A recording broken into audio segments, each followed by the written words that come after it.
Taunsa news में आपको ले चलते हैं तौसा शहर के वार्ड नंबर 11 में, और ये गली है खरोटी वाली जो दो महलों कच्ची आबादी और कालू उस्मान को आपस में मिलाती है, मगर ठेकेदार की नाअहली की वजह से टफ टेल लगाते हुए यहाँ के मकीन इंतहाई जहनी कर्ब का शिकार हो चुके हैं।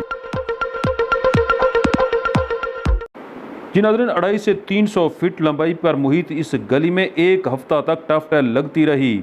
वो टफ टेल जो एक दिन में लग जानी चाहिए थी, एक हफ्ते तक यहाँ पर काम होता रहा, मगर अब मकीनों के मुताबिक तकरीबन 3-4 दिनों से ठेकेदार और उसका अमला गायब है।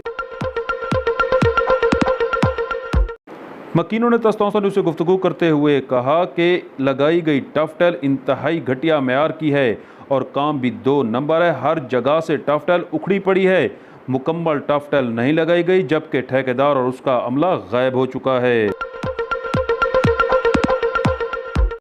मकीनों ने तौसा न्यूज़ से गुफ्तगू करते हुए कहा कि वज़ीर आला पंजाब सरदार उस्मान अहमद खान बुज़दार इलाके की तरक्की के लिए करोड़ों के फंड्स दे रहे हैं, मगर क्रैप ठेकेदार और नाअहल इंतज़ामिया इस जानिब कोई तवज्जो देने के लिए तैयार नहीं।